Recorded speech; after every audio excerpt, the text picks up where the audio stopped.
ಶ್ರೀಗುರುಭ್ಯೋ ನಮಃ ಪರಮಗುರುಭ್ಯೋ ನಮಃ ಶ್ರೀಮದಾನಂದತೀರ್ಥಭಗವತ್ಪಾದಾಚಾರ್ಯಗುರುಭ್ಯೋ ನಮಃ ಹರಿ ಓಂ. ನಾರಾಯಣಂ ಸುರಗುರುಂ ಜಗದೇಕನಾಥಂ ಭಕ್ತಪ್ರಿಯಂ ಸಕಲಲೋಕನಮಸ್ಕೃತಂಚ ತ್ರೈಗುಣ್ಯವರ್ಜಿತಮಜಂ ವಿಭುಮಾದ್ಯಮೀಶಂ ವಂದೇ ಭವಗ್ನಮವರಾಸುರಸಿದ್ಧ್ಯವಂದ್ಯಂ.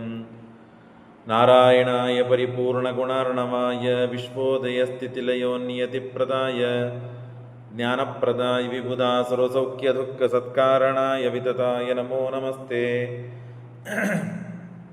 ಧರ್ಮವಿಜ್ಞಾನವೈರಾಗ್ಯಪರಮೈಶ್ವರ್ಯಶಾಲಿನಃ ಆನಂದತೀರ್ಥಭಗವತ್ಪಾದಾನ್ ವಂದೇ ನಿರಂತರಂ. ಭವತಿ ಯದನುಭಾವಾ ಚಿತ್ರೈಃ ಪದೈಶ್ಚ ಗಂಭೀರೈರ್ವಾಕ್ಯೈರ್ಮಾನೈರಖಂಡಿತೈಃ ಗುರುಭಾವಂ ವ್ಯಂಜಯಂತಿ ಭಾತಿ ಶ್ರೀಜಯತೀರ್ಥವಾ. ಭವತಿ ಯದನುಭಾವಾದೇಡಮೂಕೋऽಪಿ ವಾಗ್ಮಿ ಜಡಮತಿರಪಿ ಜಂತುರ್ಜಾಯತೆ ಪ್ರಾಜ್ಞಮೂಲಿಃ. ಸಕಲವಚನಚೇತೋ ದೇವತಾ ಭಾರತೀ ಸಾ ಮಮ ವಚಸಿ ನಿಧತ್ತಾಂ ಸನ್ನಿಧಿಂ ಮಾನಸೇ ಚ. ನಮೋऽಸ್ತು ತಾತ್ವಿಕಾ ದೇವಾಃ ವಿಷ್ಣುಭಕ್ತಿಪರಾಯಣಾಃ ಧರ್ಮಮಾರ್ಗೇ ಪ್ರೇರಯन्तೋ ಭವಂತಃ ಸರ್ವ ಏವ ಹಿ.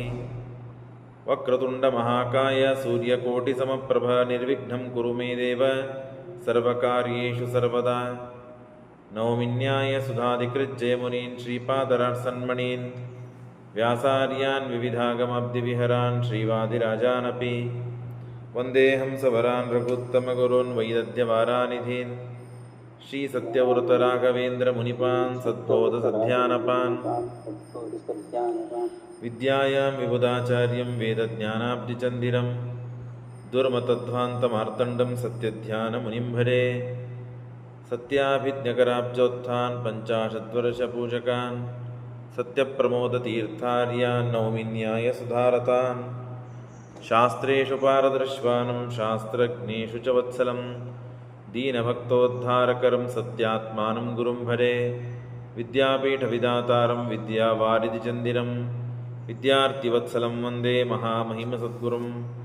ಆಪಾದಮೂಲಿಪರ್ಯಂతం ಗುರುಣಾಂ ಆಕೃತಿಂ ಸ್ಮರೇತ್ ತೇನ ವಿಘ್ನಾಃ ಪ್ರಣಶ್ಯಂತಿ ಸಿದ್ಧ್ಯಂತಿ ಚ ಮನೋರಥಾಃ.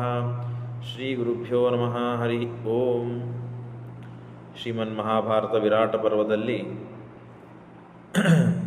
ನಾವು ನಿನ್ನೆ ಸ್ವಲ್ಪ ಆ ವಿರಾಟರಾಜನ ಪರ್ವತ ಆಸ್ಥಾನದಲ್ಲಿ ಹೋಗೋಕ್ಕಿಂತ ಮುಂಚೆ ಎಲ್ಲ ಪಾಂಡವರು 12 ವರ್ಷಗಳ ಕಾಲ ಅಜ್ಞಾತವಾಸವನ್ನು ಮಾಡಿ ಆದ ಮೇಲೆ ವನವಾಸವನ್ನು ಮಾಡಿ ಆದ ಮೇಲೆ ಅಜ್ಞಾತವಾಸಕ್ಕೆ ಹೋಗೋಕ್ಕಿಂತ ಮುಂಚೆ ಏನು ಮಾತನ್ನಾಡಿದರು, ಏನು ಪ್ರಶ್ನೆ ಮಾಡಿದ, ಏನು ಉತ್ತರ ಸಿಕ್ತು, ತಾನು ಎಷ್ಟು ನೊಂದುಕೊಂಡ. ಧರ್ಮರಾಜ, ನನ್ನ ಸಲುವಾಗಿ ನನ್ನ ಹೆಂಡತಿಗೆ ನನ್ನ ತಮ್ಮಂದರಿಗೆ ಎಲ್ಲ ಬಹಳ ತೊಂದರೆ ಆಯಿತು ಅಂತನುವ ಬಹಳ ನೊಂದುಕೊಂಡಿದ್ದಕ್ಕೆ ಧೌಮ್ಯಾಚಾರ್ಯರು ಬಂದು ಅವನಿಗೆ ಸಮಾಧಾನ ಮಾಡಿದ ವಿಷಯವನ್ನು ಎಲ್ಲ ನಾವು ಕೇಳಿದ್ದೇವೆ. ದೊಡ್ಡದಾದ ಗ್ರಂಥ ಶ್ರೀಮನ್ ಮಹಾಭಾರತ. ಕೇವಲ ದೇವರ ಗುರುಗಳ ತತ್ವಾಭಿಮಾನಿ ದೇವತೆಗಳ ದಾಸವರೇಣ್ಯರ ಎಲ್ಲ ಮಹಾನುಭಾವರ ಅನುಗ್ರಹದಿಂದ, ಸತ್ಯಾತ್ಮತೀರ್ಥ ಶ್ರೀಪಾದಂಗಳವರ ಅನುಗ್ರಹದಿಂದ, ಸ್ವರೂಪೋದ್ಧಾರಕರಾದ ಪೂಜ್ಯ ಆಚಾರ್ಯರ ಅನುಗ್ರಹದಿಂದ ಈ ಮಾಡುವ ಸಾಹಸವನ್ನು ಅವರೇ ಅನುಗ್ರಹ ಮಾಡಿ ಇದನ್ನು ಯಶಸ್ವಿಯಾಗಿ ಮಾಡಬೇಕು ಅಂತ ಮತ್ತೆ ಇವತ್ತು ಪ್ರಾರ್ಥನೆ ಮಾಡ್ತಾ ಇವತ್ತಿನ ಪ್ರವಚನವನ್ನು ಹೇಳುವ ಪ್ರಯತ್ನ ಮಾಡುತ್ತೇನೆ.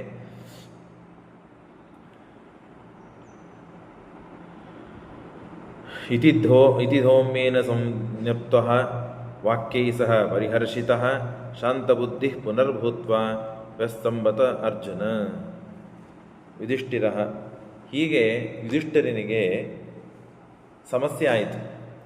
ಸಮಸ್ಯೆ ಆದಾಗ ಧೌಮ್ಯಾಚಾರ್ಯರು ಬಂದು ಉಪದೇಶ ಮಾಡಿ ಅನುಗ್ರಹ ಮಾಡಿದರು. ಉಪದೇಶ ಮಾಡಿ ಅನುಗ್ರಹ ಮಾಡಿದ ಮೇಲೆ ತಾನು ಸಂತುಷ್ಟನಾದ. ಸ್ವಲ್ಪ ಮನಸ್ಸಿಗೆ ಸಮಾಧಾನ ಸಿಕ್ಕಿತು.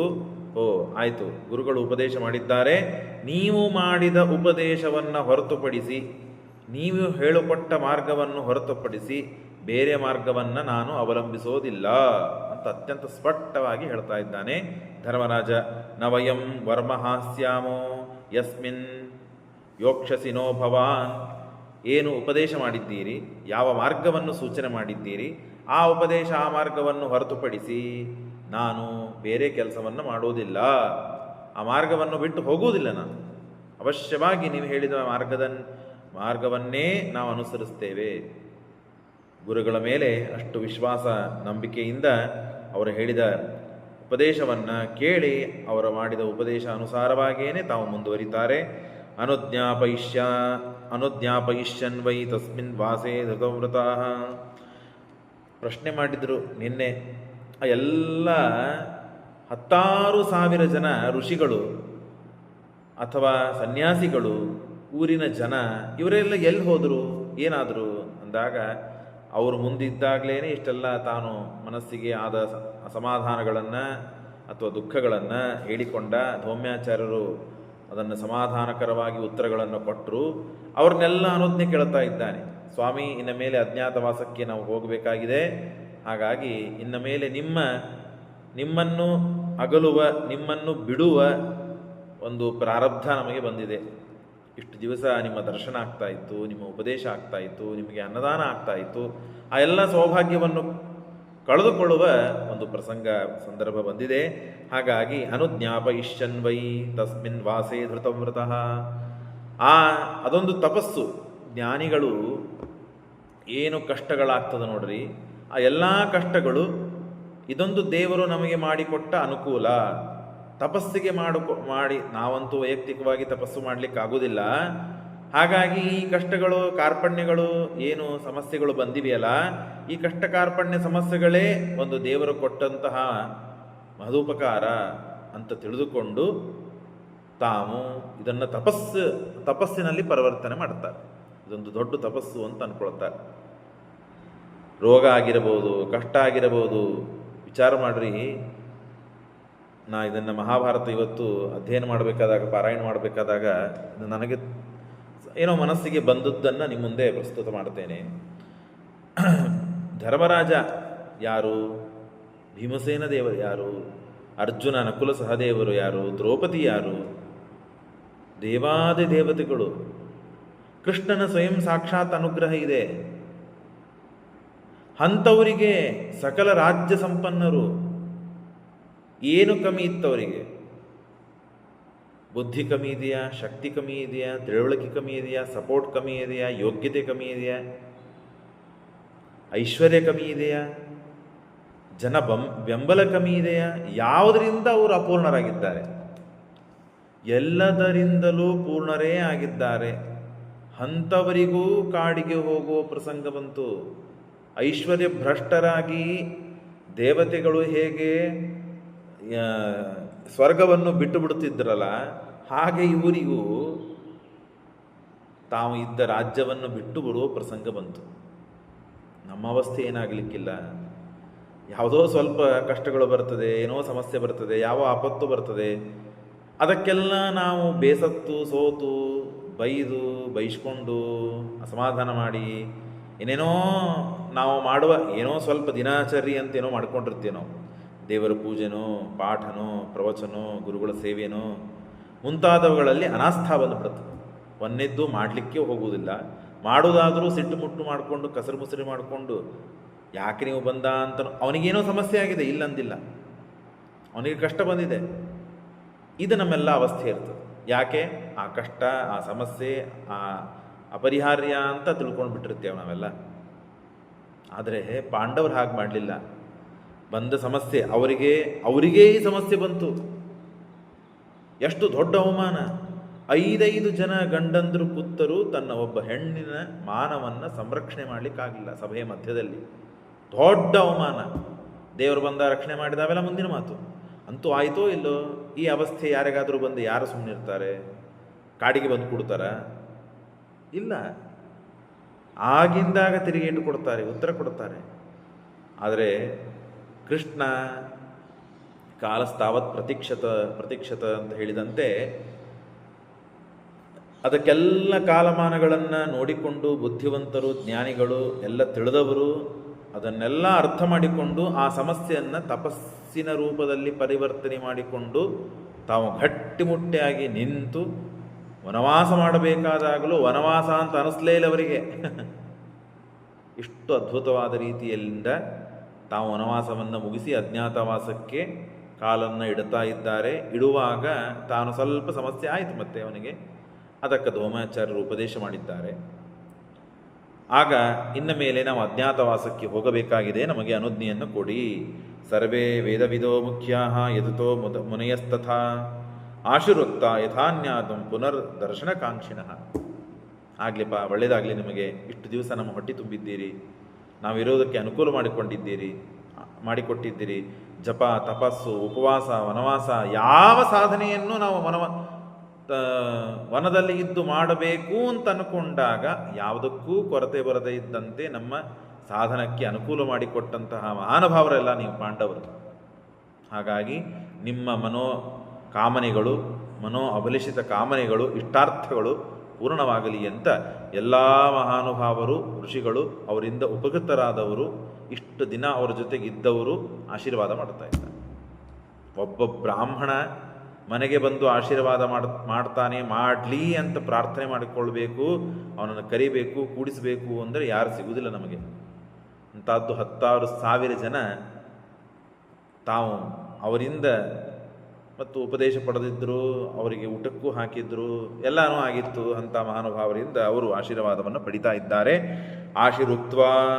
ಆಶೀಹಿ ಉಕ್ತ್ವ ಯಥಾನ್ಯಾಯಂ ಪುನರ್ದರ್ಶನ ಕಾಂಕ್ಷಿಣಃ. ಆಶೀರ್ವಾದವನ್ನು ಪಡೆದಿದ್ದಾರೆ. ಮತ್ತೆ ನಿಮ್ಮ ದರ್ಶನ ಆಗುವ ಸೌಭಾಗ್ಯ ನಮಗೆ ಸಿಗಲಿ. ಆಗಲಿ ಬಂದಾರ, ಹೊಂಟಾರ, ಹೋಗಲಿ ಬಿಡು, ಹಾಗೆಲ್ಲ ಇಲ್ಲ. ಮತ್ತೆ ಪುನಃ ದರ್ಶನ ಆಗಬೇಕು ಅವ್ರದ್ದು. ಮತ್ತೆ ಸಿಕ್ಕಾಗ ಅವ್ರಿಗೆ ದಕ್ಷಿಣೆ ಕೊಡಬೇಕು, ಅವರಿಂದ ಉಪದೇಶ ಪಡಿಬೇಕು. ಅವರ ಹಿತನುಡಿಗಳನ್ನು ಕೇಳಿ ನಮ್ಮ ಜೀವನ ಸಾರ್ಥಕತೆಯನ್ನು ಮತ್ತೆ ಪುನಃ ಮಾಡಿಕೊಳ್ಳಬೇಕು ಅಂತನ್ನುವ ಲಾಲಸೆ, ಆಕಾಂಕ್ಷ, ಆಸೆಗಳಿಂದ ಅವರನ್ನು ಬಿಟ್ಟುಕೊಡಬೇಕಂತೆ. ಹಾಗೆ ಬಿಟ್ಟುಕೊಟ್ಟಿದ್ದಾರೆ. ತೇ ಚ ಭೃತ್ಯಾಹ ದೂತಾಶ್ಚ, ಸೇವಕರು ಬಂದಿದ್ದಾರೆ, ದೂತರು ಬಂದಿದ್ದಾರೆ, ಒಳ್ಳೆಯ ಮತ್ತು ಹಿತ ನುಡಿಗಳನ್ನು ಹೇಳುವ ಹಿತೈಷಿಗಳು ಬಂದಿದ್ದಾರೆ. ಅವರೆಲ್ಲರಿಂದಲೂ ಕೂಡ ತಾವು ಆಜ್ಞೆಯನ್ನು ತೆಗೆದುಕೊಂಡು ಸಹ ಧೌಮ್ಯೇನ ವಿದ್ವಾಂಸಃ ತಥಾತೆ ಪಂಚಪಾಂಡವಾ. ಇನ್ನು ನೀವೆಲ್ಲರೂ ಇಲ್ಲೇ ಇದ್ದು ಬಿಡ್ರಿ, ಇನ್ನು ಯಾರು ನೀವು ಬರಬೇಡ್ರಿ. ಎಲ್ಲರೂ ಬಂದರೆ ಅದು ಅಜ್ಞಾತವಾಸ ಅಂತ ಆಗೋದಿಲ್ಲ, ಮತ್ತದು ವನವಾಸ ಅಂತ ಆಗಿಬಿಡುತ್ತದೆ. ಹಾಗಾಗಿ ಅಜ್ಞಾತವಾಸ ಆಗಬೇಕು ಅನ್ನೋ ಸಲುವಾಗಿ ಉತ್ಥಾಪ್ಯ ಪ್ರಯುರ್ವೀರಾ ಕೃಷ್ಣಮಾದಾಯ ಭಾರತ. ಆಗ ಅರ್ಜುನ ಧರ್ಮರಾಜನಿಗೆ ಪ್ರಶ್ನೆ ಕೇಳುತ್ತಾ ಇದ್ದ. ಆಯಿತು, ನಾವೆಲ್ಲರೂ ಬಿಟ್ಟು ಹೋಗಬೇಕು, ಹೊಂಟಿದ್ದೇವೆ. ಆದರೆ 12 ವರ್ಷಗಳ ಕಾಲ ವನವಾಸ ಮಾಡಿದ್ದು ಒಂದು ರೀತಿಯಿಂದ, ಇನ್ನು ಮೇಲೆ ಅಜ್ಞಾತವಾಸ ಮಾಡೋದು ಬಹಳ ಕಠಿಣ ಇದೆ, ಬಹಳ ಕಷ್ಟ ಇದೆ. ಯಾಕೆ ಕಷ್ಟ ಇದೆ ಅಂದರೆ, ತಸ್ಸೈವ ವರದಾನೇನ ಧರ್ಮಸ್ಯ ಮನುಜಾಧಿಪ ಅಜ್ಞಾತ ವಿಚರಿಷ್ಯಾಮೋ ನರಾಣಾಂ ಭರತರ್ಷಭ. ಯಾವ ಊರಿಗೆ ಹೋಗಬೇಕು, ಯಾವ ರಾಷ್ಟ್ರಕ್ಕೆ ಹೋಗಬೇಕು, ಯಾವ ರಾಜ್ಯಕ್ಕೆ ಹೋಗಬೇಕು, ಅವನೇನು ಹೇಳಿದ್ದಾನೆ ದುರ್ಯೋಧನ? 12 ವರ್ಷ ವನವಾಸ ಮಾಡಿ ಅಜ್ಞಾತವಾಸ ಮಾಡಬೇಕು ಅಂತ ಹೇಳಿ ಎಲ್ಲೋ ದೂರ ಹೋಗಿ ನೀವು ಅಜ್ಞಾತವಾಸವನ್ನು ಮಾಡಿ ಬಂದರೆ ನಡೆಯುವುದಿಲ್ಲ. ನಾವು ಇರಬೇಕು, ನಮ್ಮ ಸುತ್ತಮುತ್ತಲೇ ಇರಬೇಕು. ನೀವು ಎಲ್ಲರೂ ಭಾಳ ದೂರ ಹೋಗೋಂಗಿಲ್ಲ. ಹುಬ್ಳಿಯಾಗಿದ್ರೆ ಧಾರವಾಡಕ್ಕೆ ಇರಬೇಕಷ್ಟೇ. ಸ್ವಲ್ಪ ಊರಿನ ದೂರದಲ್ಲಿ ನೀವು ಇದ್ದು ಅಜ್ಞಾತವಾಸ ಮಾಡಬೇಕು. ಈ ಕರಾರು ಮಾಡಿರುತ್ತಾನೆ ಅವನು. ಇಲ್ಲಿದ್ದಾನೆ, ಎಲ್ಲೋ ಬಿಹಾರಕ್ಕೆ ಹೋದೆ, ಉತ್ತರ ಪ್ರದೇಶಕ್ಕೆ ಹೋದೆ, ದಿಲ್ಲಿಗೆ ಹೋದೆ, ಯಾರು ನೋಡೋರಿದ್ದಾರೆ, ಯಾರು ಕೇಳೋರಿದ್ದಾರೆ? ಅವನದೇನು ಅಂದ್ರೆ ಅಭಿಪ್ರಾಯ, ಇಲ್ಲೇ ಸುತ್ತಮುತ್ತಲೇ ಇರಬೇಕು, ನೋಡಬೇಕು, ಕಂಡ್ರು ಮತ್ತೆ ವನವಾಸಕ್ಕೆ ಹೋಗ್ರಿ ಅಂತ ಹೇಳ್ಬೇಕು, ಇಷ್ಟೇ ಒಂದು. ಹಾಗಾಗಿ ಸುತ್ತಮುತ್ತಲು ಊರುಗಳು ಯಾವುದು ಅಂದಾಗ ಅರ್ಜುನ ಹೇಳ್ತಾನೆ, ಅನೇಕ ಯಾನಿ ರಾಷ್ಟ್ರಾನಿವಾಸಾಯ ಕೀರ್ತಯಿಷ್ಯಾಮಿ ಕಾನಚಿತ್ ರಮಣೀಯಾನಿ ಗುಪ್ತಾನಿ ತೇಷಾಂ ಕಶ್ಚಿತ್ ರೋಚಯ ರಮ್ಯಾಹ ಜನಪದಾಹ ಸಂತಿ ಭವಸ್ತ್ವಭಿಧಾ ಕುರು ಪಾಂಚಾಲಶ್ಚೈವ ಮತ್ಸ್ಯಾಚ್ಛ. ಪಾಂಚಾಲ ರಾಜ ಇದೆ, ಮತ್ಸ್ಯರಾಜ ಇದೆ, ಸಾಲ್ವ ವೈದಿಕ ವಾಹಿನಿಕಾ ದರ್ಶನ ಸೂರಸೇನಾಶ್ಚ ಕಾಲಿಂಗ ಮಾಗಧ ಅಪಿ ವಿರಾಟ್ ನಗರಂ ಚಾಪಿ ಶ್ರೂಯತೆ ಶತ್ರುಸೂದನ. ಅನೇಕ ರಾಜ್ಯಗಳಿವೆ. ಆ ರಾಜ್ಯಗಳ ಹೆಸರುಗಳನ್ನು ಹೇಳ್ತಾನೆ. ಇಷ್ಟರೊಳಗೆ ಯಾವ ರಾಜ್ಯ, ಯಾವ ರಾಜ್ಯಕ್ಕೆ ಹೋಗಿ ನಾವು ಸುಖವಾಗಿರುವುದು ಸಾಧ್ಯವಿದೆ, ಅಜ್ಞಾತವಾಸ ಮಾಡುವುದು ಸಾಧ್ಯವಿದೆ. ದುರ್ಯೋಧನಾದಿಗಳಿಗೆ ನಮ್ಮ ಗುರುತು ಸಿಗದೇ ಇದ್ದಂತೆ ನಾವು ಏಕಾಂತರಾಗಿ ಇರುವುದು ಸಾಧ್ಯ ಇದೆ. ಇದನ್ನು ನೀನು ನೋಡ್ಕೋ ಧರ್ಮರಾಜ.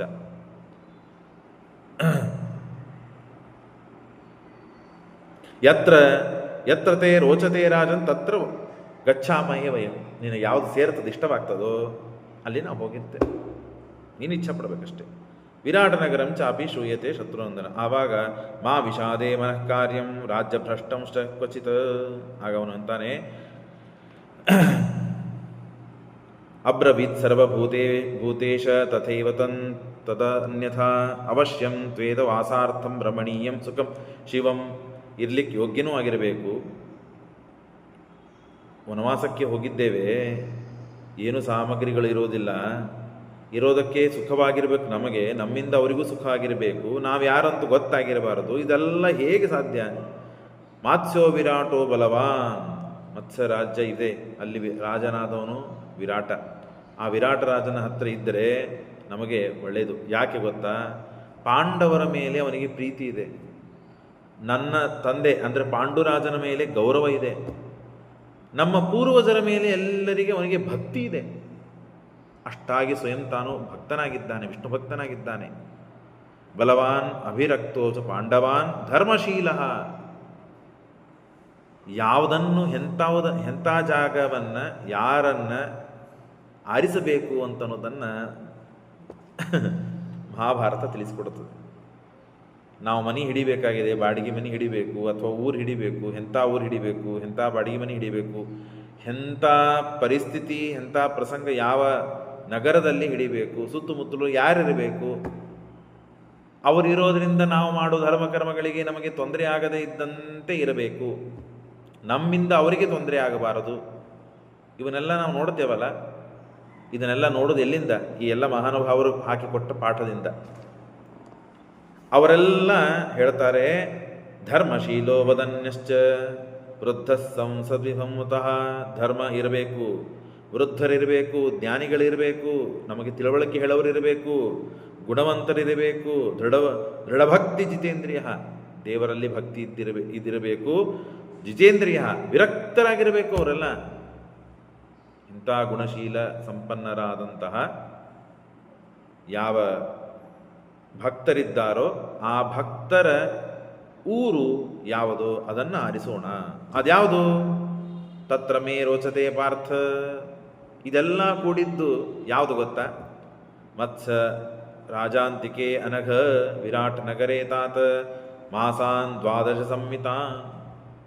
ವಿರಾಟರಾಜನ ನಗರ ಇದೆ, ಅಲ್ಲಿ ನಾವು ವಾಸ ಮಾಡೋಣ. ಅದು ಅತ್ಯಂತ ಯೋಗ್ಯವಾದದ್ದು. ಯಾನಿ ಯಾನಿ ಚ ಕರ್ಮಾಣಿ ತಸ್ಯ ಲಕ್ಷಾಮಹೇ ವಯಂ.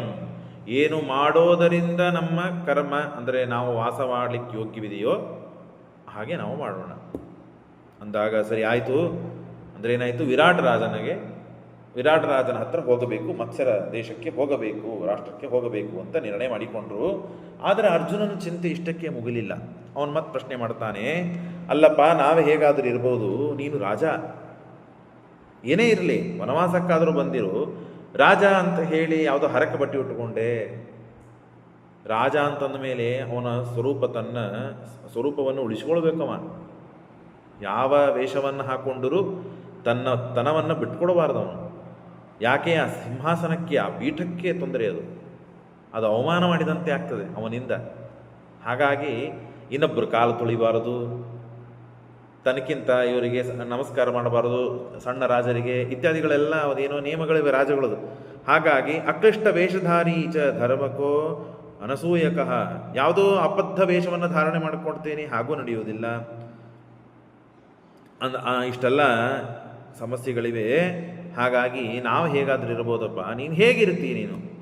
ನೀನು ಧರ್ಮರಾಜ ಅಂದಮೇಲೆ ನಮಗೆಲ್ಲರಿಗೆ ರಾಜ. ನಿನಗೆ ಅವಮಾನವಾದರೆ ನಮಗೆಲ್ಲ ಅವಮಾನ, ನಿನಗೆ ಅವಮಾನ ಆದರೆ ರಾಷ್ಟ್ರಕ್ಕೆ ಅವಮಾನ, ನಿನಗೆ ಅವಮಾನ ಆದರೆ ಸಿಂಹಾಸನಕ್ಕೆ ಅವಮಾನ. ಹಾಗಾದರೆ ಏನು ಮಾಡಬೇಕು? ಇಷ್ಟು ದಿವಸ ಆ ಸಮಸ್ಯೆ ಬಂದಿದ್ದಿಲ್ಲ. ಹಾಗಾಗಿ ಸಚ ರಾಜಂತಪಸ ಕ್ಲಿಷ್ಟ ಕಥಂ ತಸ್ಯ ಕರಿಷ್ಯಸಿ. ದುಃಖ ಬರ್ತದೆ, ನೀನೇನೋ ಸಮಸ್ಯೆ ಆಗ್ತದೆ, ಅದನ್ನೆಲ್ಲ ಹೆಂಗೆ ಸಹನ ಮಾಡ್ಕೊಳ್ತೀನಿ ನೀನು ಅಂತಂದಾಗ ಅವನು ಹೇಳ್ತಾನೆ, ಅರ್ಜುನ ನೀವು ಮುಕ್ತ ಪ್ರತ್ಯುವಾಚ ಯುಧಿಷ್ಠಿರ. ಅರ್ಜುನ ಇಷ್ಟೆಲ್ಲ ಹೇಳಿದ ಮೇಲೆ ಪ್ರತಿಯಾಗಿ ಯುಧಿಷ್ಠಿರ ಉತ್ತರವನ್ನು ಕೊಡ್ತಾನೆ. ಶೃಣುತ್ವಂ ತತ್ಕರಿಷ್ಯಾಮಿ ಕರ್ಮವೈ ಕುರುನಂದನ. ನಾನು ಸಭಾಸ್ಥಾರ ಅಂತನ್ನುವ ವೇಷವನ್ನು ಧಾರಣೆ ಮಾಡಿಕೊಳ್ತೀನಿ. ಶೃಣುತ್ವಂ ತತ್ಕರಿಷ್ಯಾಮ ವಿರಾಟಂ ಸಮಪುಪ್ರಾಪ್ಯ ರಾಜಾನಂ ಮತ್ಸ್ಯನಂದನಂ ಸಭಾಸ್ಥಾರೋ ಭವಿಷ್ಯಾಮಿ ವಿರಾಟಸ್ಯ ಇತಿ ಮೇ ಮತಿಃ. ನಾನು ವನವಾಸದಲ್ಲಿ ಕೂತಾಗಿ ವಿಚಾರ ಮಾಡೀನಿ ಅರ್ಜುನ, ನೀ ತಿಳ್ಕೊಬೇಡ ನಾನು ಸುಮ್ಮನೆ ಇದ್ದೀನಂತ ಹೇಳಿ. ವನವಾಸದಲ್ಲಿದ್ದಾಗಲೇ ಎಲ್ಲ ವಿಚಾರ ಮಾಡೀನಿ ನಾನು. ಏನು ವಿಚಾರ ಮಾಡೀನಿ? ನಾನು ಯಾವ ದೇಶಕ್ಕೆ ಹೋಗಬೇಕು, ಹೋದಾಗ ನನಗೆ ಕುಂದು ಕುರುತೆಗಳು ಬರದೇ ಇದ್ದಂತೆ ನಾನು ಯಾವ ವೇಷವನ್ನು ಧಾರಣೆ ಮಾಡಿಕೊಳ್ಳಬೇಕು, ಇದನ್ನೆಲ್ಲ ಸರಿಯಾಗಿ ವಿಚಾರ ಮಾಡಿದ್ದೇನೆ. ಹಾಗಾಗಿ ಸಭಾಸ್ಥಾರ ಅಂತ ಹೇಳಿ, ಸಭಾಸ್ಥಾರ ಅಂದ್ರೇನು? ಸಭೆಗಳಲ್ಲಿ ಅನೇಕ ನಿರ್ಣಯಗಳು ವಾದಗಳು ಆಗ್ತವೆ. ಆದಾಗ ತಾನು ನಿಂತು ಆ ವಾದಗಳಿಗೆ ಸಮಸ್ಯೆಗಳಿಗೆ ನಿಂತು ನಿರ್ಣಯ ಮಾಡುವ. ಈಗ ಹೆಂಗೆ ರಾಜಗುರು ಅಂತ ಕರೀತಾರೆ. ರಾಜ್ಯಕ್ಕೆ ಒಬ್ಬ ಗುರು ಇರ್ತಾನೆ. ಹಾಗೆ ಆ ಸಭೆಗೆ ಒಬ್ಬ ಸ್ಥಾರ, ಸಭಾಸ್ಥಾರ ಅಂತ ಹೇಳಿ, ಭವಿಷ್ಯಾಮೋ ವಿರಾಟಸ್ಯ ಇತಿ ಮೇಮತಿ, ಅವನು ನಾನು ಆಗ್ತೇನೆ. ನನ್ನ ಹೆಸರು ಕಂಕ ಅಂತ ನನ್ನ ಹೆಸರು. ಕಂಕ ಅಂತ ನಾನು ಹೆಸರು. ಕಂಕೋ ನಾಮ ಗುರುಬಾಣೋಹಂ ಮತಾಕ್ಷ ಸಾಧುವೇದಿತ. ನನ್ನ ಹೆಸರು ಕಂಕ ಅಂತ ಹೇಳ್ಕೊಳ್ತೀನಿ ನಾನು. ಅಂದರೆ ಆ ರಾಜ್ಯಕ್ಕೆ ಹೋಗಬೇಕಾದ್ರೆ ಪೂರ್ವ ವ್ಯವಸ್ಥೆ ಮಾಡ್ಕೊಳ್ಬೇಕಲ್ಲ, ಎಲ್ಲ ಬುದ್ಧಿಯಲ್ಲಿ ವಿಚಾರ ಮಾಡಿದ್ದಾರೆ. ಅದನ್ನು ಹೊರಗೆ ತಮ್ಮಂದರ ಮುಂದೆ ಹೇಳ್ಕೊಳ್ತಾ ಇದ್ದಾನೆ. ತಮ್ಮ ಅರ್ಜುನ ಪ್ರಶ್ನೆ ಕೇಳಿದ್ದಕ್ಕೆ ಹೇಳ್ಕೊಳ್ತಾ ಇದ್ದಾನೆ. ಅಷ್ಟೇ ಅಲ್ಲದೇನೆ ಅಲ್ಲಿ ಹೋಗಿ ನನ್ನ ಹತ್ರ ಲೆತ್ತಗಳಿವೆ, ನನಗೆ ಲೆತ್ತ ಆಡ್ಲಿಕ್ಕೆ ಬರ್ತದೆ ಅಂತ ಹೇಳ್ತೀನಿ. ಇನ್ನೂ ಧರ್ಮರಾಜ ಲೆತ್ತ ಆಟ ಬಿಡ್ಲಿಕ್ಕೆ ತಯಾರಿಲ್ಲ. ಆದರೆ ನ್ಯಾಯದಿಂದ ಲೆತ್ತವನ್ನು ಆಡ್ತೇನೆ ನಾನು, ಮೋಸ ಮಾಡಿ ಆಡೋದಿಲ್ಲ. ನನ್ನ ಹತ್ರ ಲೆತ್ತಗಳು ಎಂಥದ್ದು ಗೊತ್ತಾ? ವೈಢೂರ್ಯಾನ್ ಕಾಂಚನಾನ್, ವೈಢೂರ್ಯ ವಜ್ರ ಬಂಗಾರ ವೈಢೂರ್ಯ ಅಂತೀವಲ್ಲ, ಆ ವೈಢೂರ್ಯದ ಲೆತ್ತಗಳಿವೆ, ಬಂಗಾರದ ಲೆತ್ತಗಳಿವೆ. ಅದನ್ನು ಮುಟ್ಟಿದರೆ ಮುಟ್ಟಬೇಕು ಅನ್ನಿಸ್ಬೇಕು ಅಂಥ ಲೆತ್ತಗಳಿವೆ, ಕೌಡಿಗಳಿವೆ ನನ್ನ ಹತ್ರ. ವೈಢೂರಾನ್ ಕಾಂಚನಾನ್ ದಾಂತಾನ್ ಸ್ಫಟಿಕವಾದಂತಹ ಲೆತ್ತಗಳಿವೆ. ಸ್ಫಟಿಕಾನ್ ರಾಜಿತಾನಪಿ. ಹಾಗಾಗಿ ಅಂಥ ಲೆತ್ತಗಳನ್ನು ನನಗೆ ಚೆಂದಾಗಿ ಆಡ್ಲಿಕ್ಕೆ ಬರ್ತದಂತ ಹೇಳ್ತೇನೆ. ಮತ್ತು ಲೋಹಿತಾಶ್ಮಾನ್ ದರ್ಶನೀಯ ಸಭಾನಂದ ಕುಶಲೇ ಸಾಧುನಿಷ್ಠಿತಾ. ಸಭೆಗಳಲ್ಲಿ ಸಮಸ್ಯೆಗಳು ಬಂದರೆ ಆ ಸಮಸ್ಯೆಗಳನ್ನು ಪರಿಹಾರ ಮಾಡುವ ಕೌಶಲ್ಯ ನನ್ನ ಹತ್ರ ಇದೆ ಅಂತ ಹೇಳ್ತೇನೆ.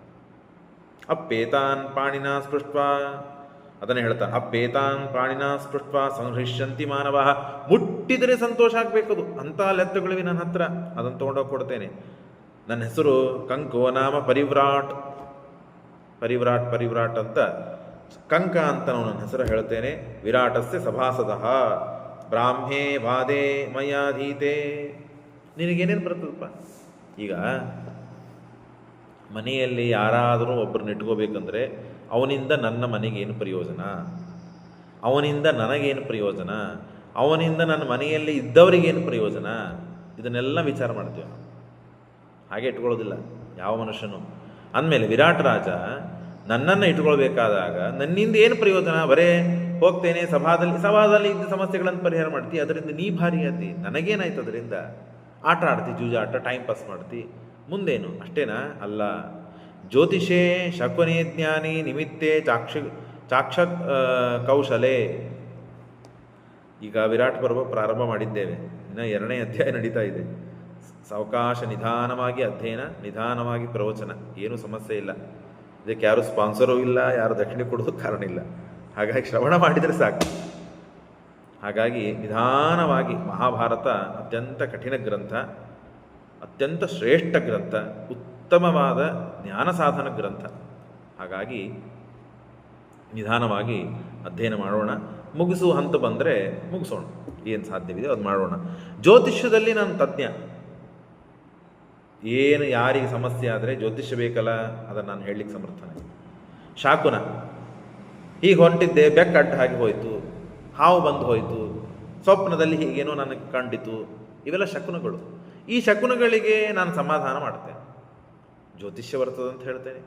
ಶಕುನ ಅದಕ್ಕೆ ಬೇಕಾದ ಕೌಶಲ್ಯಗಳು ಅಸಮಾಧಾನಗಳು ನನ್ನಲ್ಲಿದೆ ಅಂತ ಹೇಳ್ತೇನೆ. ಮತ್ತು ಅಷ್ಟೇ ಅಲ್ಲ, ಬ್ರಾಹ್ಮೇ ವೇದೇ ಮಯಾಧೀತೆ. ಬ್ರಹ್ಮಜ್ಞಾನ ಉಪದೇಶ ಮಾಡ್ತೀನಿ ಅವನಿಗೆ. ನೋಡ್ರಿ, ಧರ್ಮರಾಜ ಎಲ್ಲ ಕಳ್ತಿದ್ದಾನೆ. ನಾನು ಅದೇ ಹೇಳ್ತಾ ಇರ್ತೇನೆ, ಕೇವಲ ಬ್ರಾಹ್ಮಣರಿಗೆ ಅಷ್ಟೇ ಸಂಬಂಧ ಇದೆ ಅಂತಲ್ಲ. ವೇದ ಅಧ್ಯಯನ, ಶಾಸ್ತ್ರ ಅಧ್ಯಯನ, ಇವೆಲ್ಲ ಸಂಬಂಧ ಬ್ರಾಹ್ಮಣರಿಗಲ್ಲ, ಕ್ಷತ್ರಿಯ ವೈಶ್ಯರಿಗೂ ಸಂಬಂಧ ಇದೆ. ಹಾಗಾಗಿ ಕ್ಷತ್ರಿಯನಾದ ಧರ್ಮರಾಜ ಎಲ್ಲ ವೇದಗಳನ್ನು ಕಲ್ತಿದ್ದಾನೆ. ವೇದಾರ್ಥಗಳನ್ನು ಮಾಡಿಕೊಂಡಿದ್ದಾನೆ, ತತ್ವಜ್ಞಾನವನ್ನು ತಿಳಿದಿದ್ದಾನೆ. ಹಾಗಾಗಿ ಅದನ್ನೆಲ್ಲ ನಾನು ಹೇಳ್ತೇನೆ ಅಂತಾನೆ. ಮಯಾಧೀತೆ ವೇದನ್ನ ಹಾಗೂ ವೇದಾಂಗಗಳನ್ನು, ಶಿಕ್ಷಾ, ಕಲ್ಪ, ವ್ಯಾಕರಣ, ಛಂದಸ್ಸು, ನಿರುಕ್ತ, ಇವೆಲ್ಲ ವೇದಾಂಗಗಳು, ಅವನ್ನೆಲ್ಲ ತಿಳಿದಿದ್ದೇನೆ ನಾನು ಇರೋದರಿಂದ ಯಾವುದೋ ಅವನಿಗೆ ಅಪೂರ್ಣ ಅಂತಾಗಿರಬಾರ್ದು. ಅದನ್ನೆಲ್ಲ ನಾನು ವ್ಯವಸ್ಥೆ ಮಾಡ್ತೇನೆ. ಅವನಿಗೆ ರಾಜನ ಕೈ ತಳಗಿದ್ದಂತೆ ಇರ್ತೇನೆ, ರಾಜನ ತಲೆ ಮೇಲೆ ಕೈ ಇಟ್ಟಿರ್ತೇನೆ. ಇದನ್ನೆಲ್ಲ ನಾನು ಮಾಡ್ತೇನೆ. ಅಲ್ಲೋ ಮಾರಾಯ, ಇಷ್ಟೆಲ್ಲ ಕಲ್ತವನು, ಇಷ್ಟು ದಿವಸ ಎಲ್ಲಿದ್ದಿ ನೀನು? ಕಂಡೇ ಇಲ್ಲಲ್ಲ, ನಮಗೆ ಗೊತ್ತೇ ಇಲ್ಲಲ್ಲ. ವೇದ ಬರ್ತದಂತಿ, ವೇದಾಂಗಗಳನ್ನು ತಿಳಿದಿ, ಜ್ಯೋತಿಷ್ಯ ಬರ್ತದೆ, ಶಕುನಗಳು ಗೊತ್ತು, ವೇದಗಳು ಗೊತ್ತು, ತತ್ವನಿರ್ಣಯ ಗೊತ್ತು, ಮಾಡ್ತಿ, ಎಲ್ಲ ಮಾಡ್ತಿ. ಇದನ್ನ ಇಂಥವನ್ನ ನಾನು ನೋಡೇ ಇಲ್ಲಲ್ಲ ಅಂತಂದರೆ, ಪೃಷ್ಟೋಹಂ ಕಥಯಿಷ್ಯಾಮಿ ರಾಜ್ಞ ಪ್ರಿಯತಮಂಬಚ ಆಸಾಂ ಯುಧಿಷ್ಠಿರಸ್ಯಾಹಂ ಪುರಾ ಪ್ರಾಣ ಸಮಾಸಖ. ನಾನು ಯುಧಿಷ್ಠಿರನ ಹತ್ರ ಇದ್ದೆ. ಯುಧಿಷ್ಠಿರ ಅಂದರೆ ನನ್ನ ಗೆಳೆಯ. ಈಗ ಕಂಕನಾಗಿ ಯುಧಿಷ್ಠಿರನ ಗೆಳೆಯ ಅಂತ ಹೇಳಿ ಇಷ್ಟೆಲ್ಲ ಕಲ್ತವನು ಅಂತ ಹೇಳ್ತೇನೆ. ಕೇಳೋರೆಲ್ಲ ಮತ್ತವರು, ನೀನು ಯಾರಪ್ಪ ಅಂತ ಕೇಳೋರು, ನಿನಗೇನು ಬರ್ತದೆ, ನೀ ಎಲ್ಲಿದ್ದಿ, ಇಷ್ಟೆಲ್ಲ ಕೇಳೋರೆಲ್ಲ ಮತ್ತೆ ಒಳಗೆ ಪ್ರವೇಶ ಮಾಡ್ಕೋಬೇಕಾದಾಗ. ಹಾಗೆ ನಾನು ಯುಧಿಷ್ಠಿರ ನನ್ನ ಗೆಳೆಯ, ಪ್ರಾಣಸಖ. ಈಗ ಅವನಿಗೆ ವನವಾಸ ಆಯಿತು, ಅಜ್ಞಾತವಾಸಕ್ಕೆ ಹೋಗಬೇಕಾಗಿದೆ. ಇಷ್ಟು ದಿವಸ ವನವಾಸದಲ್ಲಿ ಅವನ ಜೊತೆಗೇ ಇದ್ದೆ, ಈಗ ಅಜ್ಞಾತವಾಸಕ್ಕೆ ನಮ್ಮನ್ನು ಬಿಟ್ಟು ಹೋಗಿದ್ದಾನೆ ಅಂತ ಹೇಳಿ ಇಲ್ಲಿ ಪ್ರವೇಶ ಮಾಡಿ ಅಂತ ಯುಧಿಷ್ಠಿರ ಹೇಳ್ತಾ ಇದ್ದಾರೆ. ಹೇಗಿದೆ ನೋಡ್ರಿ. ಆಸಾಂ ಯುಧಿಷ್ಠಿರಸ್ಯಾಹಂ ಪುರಾ ಪ್ರಾಣಸಖ ಪ್ರಾಣ ಸಮಾಸಖ ಇತಿ ವಕ್ಷ್ಯಾಮಿ ರಾಜಾನಂ ಯದಿಮಾಂ ಅನುಯೋಕ್ಷಸೆ ವಿರಾಟ ನಗರೇ ಛನ್ನಃ ಏವ ಯುಕ್ತ ಸದಾವಸೆ ಇತ್ತೇವಂ ಮೇ ಪ್ರತಿಜ್ಞಾತಂ ವಿಚರಿಷ್ಯಾಮ್ಯಹಂ ಯಥಾ.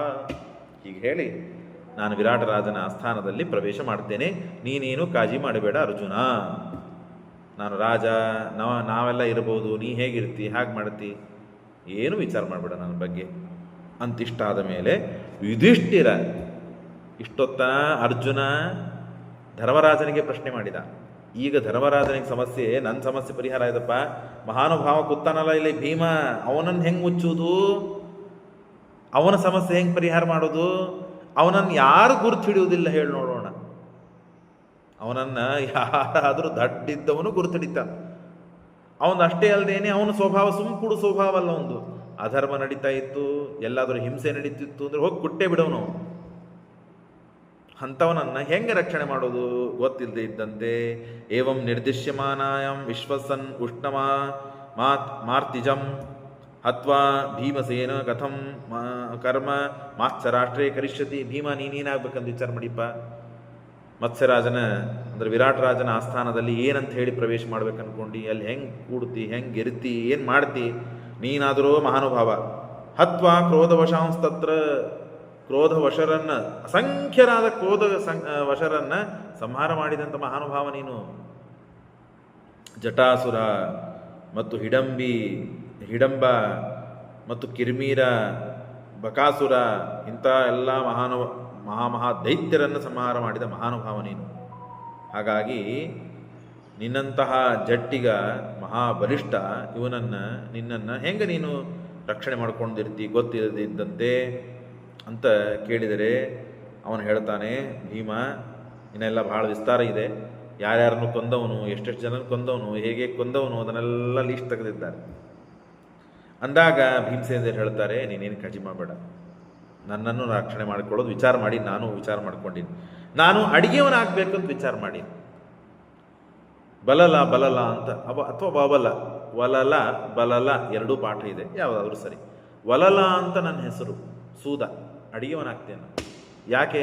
ಕ್ಷತ್ರಿಯರಿಗೆ ನಾನು ಶ್ರೀಮನ್ ಮಹಾಭಾರತ ತಾತ್ಪರ್ಯ ಪಾಠ ಹೇಳಬೇಕಾದಾಗ 23ನೇ ಅಧ್ಯಾಯದಲ್ಲಿ ಭೀಮಸೇನ ದೇವರು ಯಾಕೆ ಅಡಿಗೆಯವರಾದರು ಅಂತನ್ನೋದೇ ಒಂದು ಪ್ರತ್ಯೇಕ ಒಂದು ಪಾಠ ಮಾಡಿ ಅದನ್ನು ಇದು ಮಾಡಿದ್ದೆ. ಮತ್ತೊಮ್ಮೆ ಹೇಳ್ತೇನೆ ಅದನ್ನೇ. ಭೀಮಸೇನ ದೇವರು ಯಾಕೆ ಅಡಿಗೆಯವರಾದರು ಅಂದರೆ, ಕ್ಷತ್ರಿಯವರು ಪರರ ಅನ್ನವನ್ನು ತಿಂತಕ್ಕದ್ದಲ್ಲ.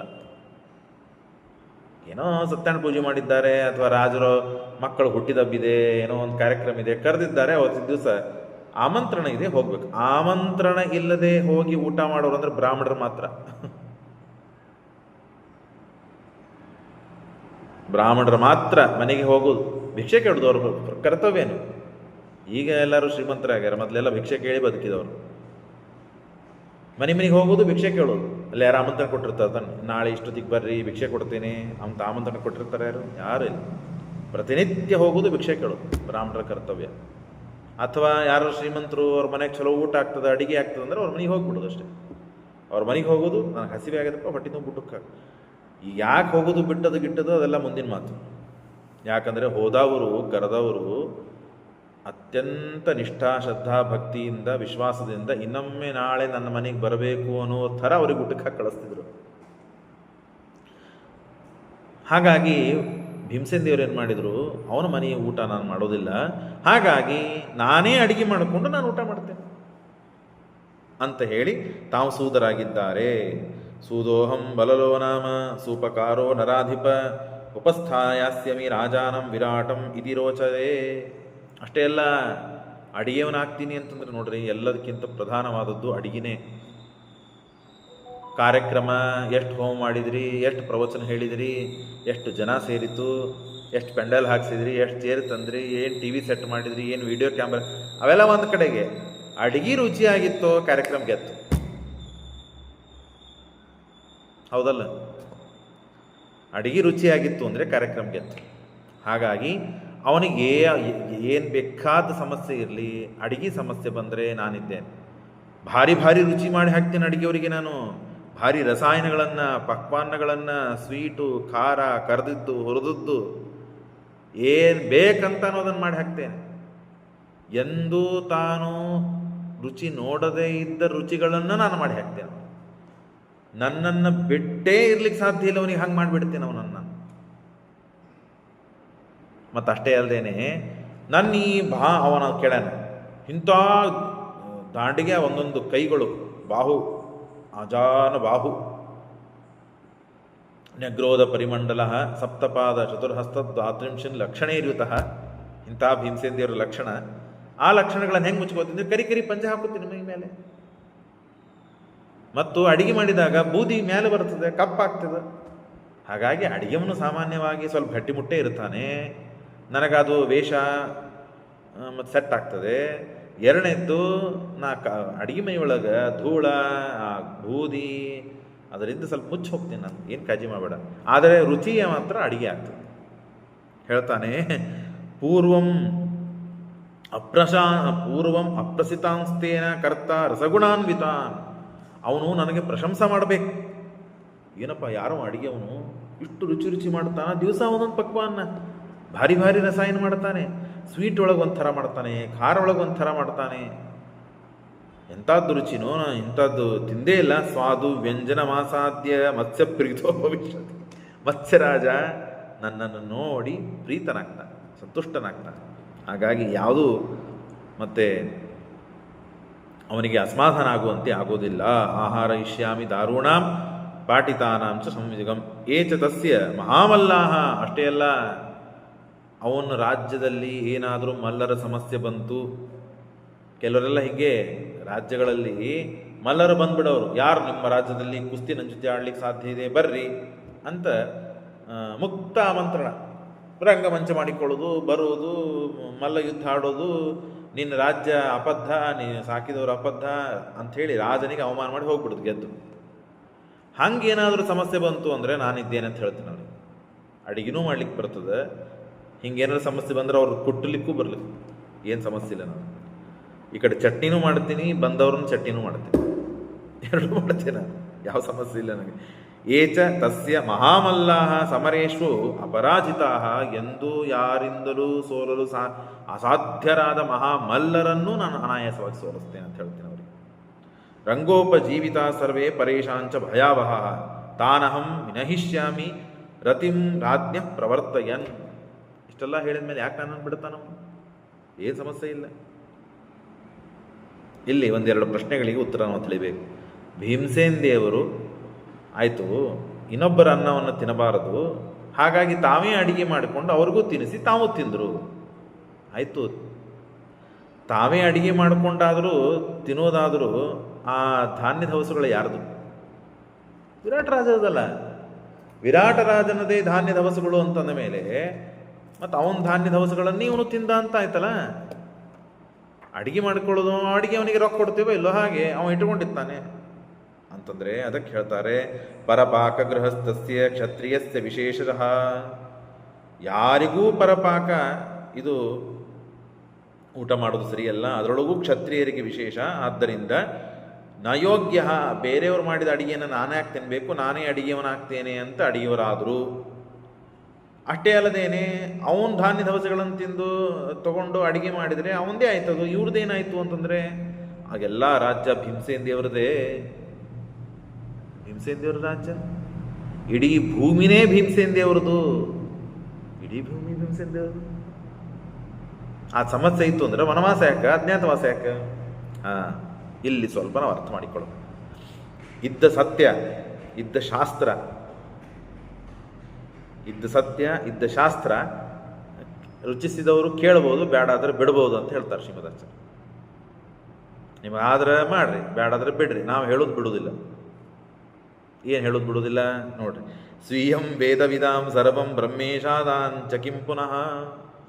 ಯಾರು ಮಹಾಜ್ಞಾನಿಗಳು, ಯಾರು ಮಹಾ ತಪಸ್ವಿಗಳಿದ್ದಾರೋ, ವೇದಗಳನ್ನು ವೇದಾರ್ಥವನ್ನು ತಿಳಿದುಕೊಂಡಿದ್ದವರು ಇದ್ದಾರಲ್ಲ, ಅವ್ರದ್ದೇ ಸಮಗ್ರವಾದ ಭೂಮಿ.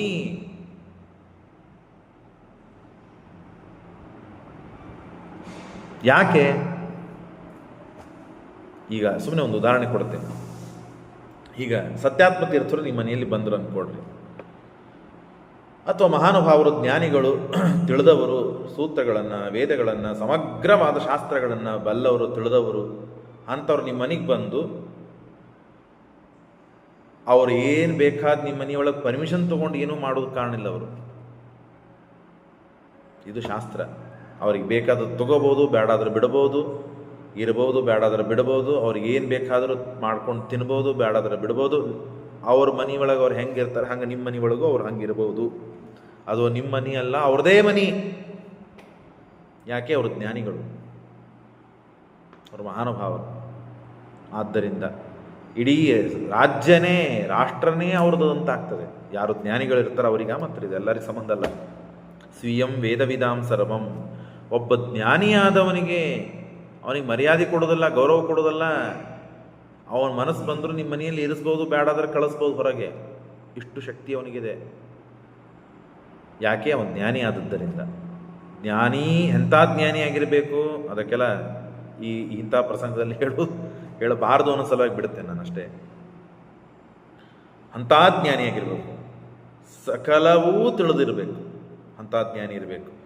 ಅಂತಹ ಭೂಮಿ ಮೇಲೆ ಅವತಾರ ಮಾಡಿದ ಜ್ಞಾನಿಗೇನೆ ಇಷ್ಟು ಪುರಸ್ಕಾರ ಗೌರವಗಳಿವೆ ಅಂತಂದರೆ ದೇವೇಶಾನ ಚ ಕಿಂ ಪುನಃ.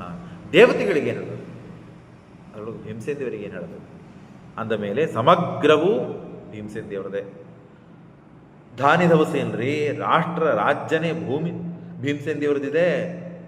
ಹಾಗಾಗಿ ತನ್ನ ಧಾನ್ಯ ತೆಗೆದುಕೊಂಡು ತಾವು ಅಡುಗೆ ಮಾಡಿಕೊಂಡು ಊಟ ಮಾಡ್ತಾ ಇದ್ದಾರೆ, ಊಟಕ್ಕೆ ಹಾಕ್ತಾ ಇದ್ದಾರೆ. ಇನ್ನು ಇದು ವಿಶೇಷವಾಗಿ ಅವರಿಗೆ ಊಟಕ್ಕೆ ಹಾಕಿ ಮತ್ತೇನಪ್ಪ ದಯಾ ಮಾಡ್ಲಿಕ್ಕತ್ತಾರ. ಆದ್ದರಿಂದ ಭೀಮಸೇನ ದೇವರು ಆರಿಸಿದ ಯಾವ ವೇಷ ಇದೆಯೋ ಅದು ಅತ್ಯಂತ ಸಾರ್ಥಕ ಅಂತ ಹೇಳ್ತಾರೆ. ಹಾಗಾಗಿ ನಾನು ಅಡಿಯವನಾಗ್ತೇನೆ ಅಂತ ಭೀಮಸೇನ ದೇವರು ಉತ್ತರ ಕೊಡ್ತಾರೆ. ಇನ್ನು ಈ ಮಹಾಭಾರತ ಮುಗಿಯುತ್ತಾ ನಾನು ಸ್ವಲ್ಪ ತಾತ್ಪರ್ಯ ಸ್ವಲ್ಪ ಒಂದು ದಿವಸ ಸ್ವಲ್ಪ ಸಂಕೋಚ ಮಾಡ್ತೇನೆ. ಮಹಾಭಾರತವನ್ನು ಮುಗಿಸುವ ಪ್ರಯತ್ನ. ಎಷ್ಟು ಅಪರೂಪ ವಿಷಯಗಳಿದೆ ನೋಡ್ರಿ. ನಮಗೆ ಗೊತ್ತದು ಭೀಮಸೇನ ದೇವರು ಅಡಿಗೆಯವರಾದರು. ಯಾಕೆ ಅಡಿಗೆಯವರಾದರು ಅದು ಗೊತ್ತಿಲ್ಲ. ಅದಕ್ಕೆ ನಮಗೂ ಗೊತ್ತಿಲ್ಲ. ಶ್ರೀಮದಾಚಾರ್ಯ ಹೇಳಿದ ಮೇಲೆ ಗೊತ್ತು, ಅದನ್ನು ಓದಿದ ಮೇಲೆ ಗೊತ್ತು. ಇಷ್ಟು ಕಾರಣಗಳಿಂದ ಜ್ಞಾನಿಯಾದವನ ಸಂಪತ್ತು ಆಸ್ತಿ ಸಮಗ್ರ ಜಗತ್ತು ಅಂತನೂ ವಿಷಯ ಎಷ್ಟು ಅಮೋಘ. ಯಾಕೆ? ಜ್ಞಾನಕ್ಕೆ ಅಷ್ಟು ಪ್ರಾಶಸ್ತ್ಯ ಇದೆ. ಎಂಥ ಮಹಾಪಾಪ ಮಾಡಿದ್ದರೂ ಜ್ಞಾನಿಯಾಗಿದ್ದಂದರೆ ಅವನ ಜ್ಞಾನದಿಂದ, ಸಾಮರ್ಥ್ಯದಿಂದ ಭಸ್ಮ ಮಾಡಿಕೊಳ್ಳುತ್ತಾನೆ ಅವನು. ಇಷ್ಟು ಸಾಮರ್ಥ್ಯ ಜ್ಞಾನ. ಸರ್ವಾಗ್ನಿರ್ ಭಸ್ಮತಾತ್ ಕುರುದೇ. ಅಗ್ನಿ ಹೇಗೆ ಎಲ್ಲವನ್ನೂ ಭಸ್ಮ ಮಾಡಿ ಒಗಿತದಲ್ಲ, ಹಾಗೆ ಜ್ಞಾನಾಗ್ನಿ, ಶ್ರೀಕೃಷ್ಣ ಪರಮಾತ್ಮನ ಹೇಳಿದ ಮಾತಿದು ಗೀತೆಯಲ್ಲಿ. ಜ್ಞಾನಾಗ್ನಿರ್ ಭಸ್ಮಸಾತ್ ಕುರುತೇರ್ಜುನ. ಜ್ಞಾನಾಗ್ನಿಯಿಂದ ಎಲ್ಲ ಪಾಪಗಳನ್ನು ಪರಿಹಾರ ಮಾಡಿಕೊಳ್ಳುವ ಸಾಮರ್ಥ್ಯ ಇರ್ತದೆ ಅವನಲ್ಲಿ. ಹಾಗಿದ್ದಾಗ ಇಂಥದ್ದೆಲ್ಲ ಏನು ಹೇಳಬೇಕು ಹೇಳ್ರಿ. ಇನ್ನು ಅರ್ಜುನ ಇದ್ದಾನೆ. ಅರ್ಜುನನಿಗೆ ಪ್ರಶ್ನೆ ಕೇಳುತ್ತಾನೆ, ನನಗೆಲ್ಲ ಕೇಳಿದೆಪ್ಪ, ನಿನ್ನ ಹಣೆ ಬಾರ ಏನು ಹೇಳು. ಅರ್ಜುನನ ಬಾಹುಗಳನ್ನು ಹಾಗೆ ಭಾರಿ ಖತರ್ನಾಕ್, ಭಾರಿ ಗಟ್ಟಿ. ಅವನಿಗೆಲ್ಲ ಆ ಬಿಲ್ಲು, ಗಾಂಡೀವ ಧನಸ್ಸು, ಆ ಬತ್ತಳಿಕೆ ಹಾಕಿಕೊಂಡು ಈಗ ನಾವು ನಾಮ ಹಚ್ಕೊಂಡು ಇಲ್ಲಿ ನಾಮ ಹಚ್ಕೊಳ್ಳಾರ್ದಿದ್ರು ಏಕಾದಶಿ ದಿವಸ ನೋಡ್ರಿ ನಾಮ ಹಚ್ಕೊಂಡಂಗೆ ಕಾಣ್ತಿರ್ತದೆ. ಅಂಗಾರಕ್ಷಂತಿ ಹಚ್ಕೊಂಡು ಯಾಕೆ ಅದು ಅಲ್ಲಿ ಹಾಗೆ ಮಾರ್ಕ್ ಬಂದುಬಿಟ್ಟಿರ್ತದೆ. ಹಚ್ಕೊಂಡು ಅದು ನೀರು ಬಿದ್ದು ಆ ಜಾಗ ಹೆಂಗಲ್ಲ ಇದಾಗಿರ್ತದೆ. ಅದು ದಿವಸ ಮಾಡೋದರಿಂದ ಅದು ರೂಢಿಯಾಗಿ ಹಂಗೆ ಕಾಣಿಸ್ತದೆ. ಹಂಗೆ ಈ ಅರ್ಜುನನಿಗೂ ಬಾಹುಗಳು, ಅವನ ಪರಾಕ್ರಮ, ಅವನ ವರ್ಚಸ್ಸು, ಭೀಮಸೇನನು ಹಾಗೆ, ಅರ್ಜುನನಿಗೂ ಹಾಗೆ. ನೀನೇನು ಮಾಡ್ತೀ ಅಂದಾಗ ಅವನು ಹೇಳ್ತಾನೆ, ಅಗ್ನಿರ್ ಬ್ರಾಹ್ಮಣ ರೂಪೇಣ. ನೀನೆಂಥ ಸಾಮರ್ಥ್ಯ, ಎಂಥ ಪರಾಕ್ರಮಿ. ಅಗ್ನಿ ಬ್ರಾಹ್ಮಣ ರೂಪದಿಂದ ಬಂದು ನನಗೆ ಕಾಂಡವನ ಬೇಕು ತಿನ್ಲಿಕ್ಕಂತ ಕೇಳಿದ. ಅನಾಯಾಸವಾಗಿ ಕಾಂಡವನರಿಯದು ದೊಡ್ಡ ವನ. ಇಂದ್ರನ ಜೊತೆಗೆ ಹೋರಾಡಿ ಆ ಬ್ರಾಹ್ಮಣ ರೂಪದಲ್ಲಿ ಇದ್ದ ಅಗ್ನಿಯನ್ನು ಸಂತೋಷಪಡಿಸಿ ಇಂದ್ರನ ಜೊತೆಗೆ ಗೆದ್ದು ಇಂದ್ರನಿಗೂ ಸಂತೋಷಪಡಿಸಿ, ಓ ನನ್ನ ಮಗ ಅರ್ಜುನನ ಅವತಾರ, ಹಾಗಾಗಿ ನನ್ನ ಮಗ ಇಷ್ಟು ಶಕ್ತಿ ಸಾಮರ್ಥ್ಯ ತೋರಿಸ್ತಾ ಇದ್ದಾನೆ ಅಂತ ಹೇಳಿ ಅವನಿಗೂ ಸಂತೋಷಪಡಿಸಿ, ಅಗ್ನಿಗೂ ಸಂತೋಷಪಡಿಸಿ. ಇಂಥ ಮಹಾನುಭಾವನೇನು. ಸಮುದ್ರದಂತೆ ಗಾಂಭೀರ್ಯ, ಸಿಂಹನಂತೆ ಸಾಮರ್ಥ್ಯ, ಕುಬೇರನಂತೆ ಐಶ್ವರ್ಯ, ಇಷ್ಟೆಲ್ಲ ಇದೆ ನಿನಗೆ. ಏವಂ ಯುವ ಗುಡಾಕೇಶಃ ಶ್ರೇಷ್ಠ ಸರ್ವಧನುಷ್ಮತ.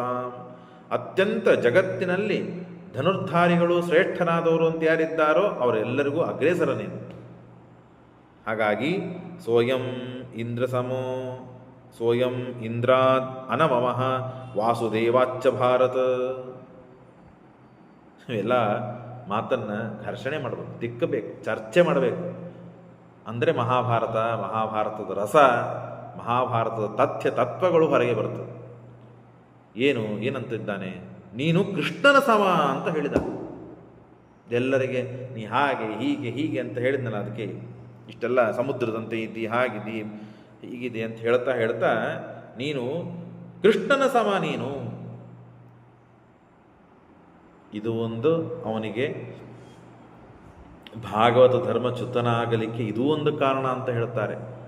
18ನೇ ಅಧ್ಯಾಯ ತಾತ್ಪರ್ಯನಿರ್ಣಯವನ್ನು ಶ್ರವಣ ಮಾಡಬೇಕಾದಾಗ ನೀವು ಕೇಳಿದ್ದೀರಿ. ಭಾಗವತ ಧರ್ಮದಲ್ಲಿ ಚ್ಯುತರಾಗುವುದಕ್ಕೆ ಕಾರಣವೇನು? ಎಲ್ಲ ಶುದ್ಧೇ ಭಾಗವತೆ ಧರ್ಮೇ ನಿರತೋಯ ದೃಕೋದರ. ಯಾವುದರಲ್ಲಿಯೂ ಚ್ಯುತಿ ಇಲ್ಲ, ನ್ಯೂನತಾ ಇಲ್ಲ. ಅಂಥವರು ಯಾರು ಅಂದರೆ ಭೀಮಸೇನ ದೇವರು ಮಾತ್ರ. ಉಳಿದವರು ಆಯಾ ಪ್ರಸಂಗದಲ್ಲಿ ಅಲ್ಲಲ್ಲಿ ಚ್ಯುತರಾಗಿದ್ದಾರೆ ಅಂತ ಹೇಳಿ ಅಶ್ವತ್ಥಾಮಾಚಾರ, ರುದ್ರದೇವರ ಅವತಾರರಾದ ಅಶ್ವತ್ಥಾಮಾಚಾರ್ಯರಿಂದ ಹಿಡಿದುಕೊಂಡು ಎಲ್ಲರ ಬಗ್ಗೆನೂ ಹೇಳ್ತಾರೆ. ಆವಾಗ ಧರ್ಮರಾಜನಲ್ಲಿ ವಿಷಯದಲ್ಲಿ ಅರ್ಜುನ ಸಮ ಅಂತ ಅರ್ಜುನ ದೇವರ ಕೃಷ್ಣನ ಸಮ ಅಂತ ತಿಳಿದುಕೊಂಡಿದ್ದಾನೆ. ಸಾತ್ಯಕಿನೂ ಕೂಡ, ಸಾತ್ಯಕಿ ಅರ್ಜುನನ ಶಿಷ್ಯ, ಆ ಸಾತ್ಯಕಿನೂ ಕೂಡ ನನ್ನ ಗುರು ಅರ್ಜುನ, ಇವನು ಕೃಷ್ಣನ ಸಮ ಅಂತ ತಿಳಿದಿರ್ತಾನೆ, ಗೆಳೆಯ ಅಂತ ತಿಳಿದಿರ್ತಾನೆ. ಹಾಗಾಗಿ ಇದೊಂದು ದೋಷ. ಉಷಿತ್ವ ಪಂಚವರ್ಷಾಣಿ. ನೀನು ನಾವೆಲ್ಲ ಇಲ್ಲಿ ಮತ್ತೇನಪ್ಪ ದ್ರೋಣಾಚಾರ್ಯರ ಹತ್ರ ಅಧ್ಯಯನ ಮಾಡೀವಿ, ಹಾಗೆ ಹೀಗೆ ಅಂತ ಅಂದ್ಕೊಂಡಿವಿ. ನೀನು ದೇವೇಂದ್ರ ಲೋಕಕ್ಕೆ ಹೋಗಿ, ಇಂದ್ರಲೋಕಕ್ಕೆ ಹೋಗಿ, ಅಲ್ಲಿ ಹೋಗಿ 5 ವರ್ಷ ಅಧ್ಯಯನ ಮಾಡಿದ್ದಿ. ಬ್ರಹ್ಮಚಾರಿ, ಅಷ್ಟೆಲ್ಲ ಅಪ್ಸರಾಸ್ತ್ರೀಯರಿದ್ದರೂ ನಿನ್ನ ಬ್ರಹ್ಮಚಾರಿಗೆ ಅಂದರೆ ಬ್ರಹ್ಮಚರ್ಯಕ್ಕೆ ಯಾವ ಚ್ಯುತಿಯನ್ನು ತಂದುಕೊಳ್ಳಿಲ್ಲ. ಇಷ್ಟೆಲ್ಲ ಅಪ್ಸರಾಸ್ತ್ರೀಯರಿದ್ದರು, ಸರ್ವಶಾಸ್ತ್ರ ಭೃತಾಂಬರಃ, ಎಲ್ಲ ಶಾಸ್ತ್ರಗಳನ್ನು ತಿಳಿದಿದ್ದಿ. ಮತ್ತು ಯಸ್ಯ ದೀರ್ಘ ಸಮೋ ಬಾಹೋ ಜಾತೇನ ಕಿಂಕಿಣೀಕೃತೌ. ನಿನ್ನ ಬಾಹುಗಳು ದೀರ್ಘವಾದ ಬಾಹುಗಳು.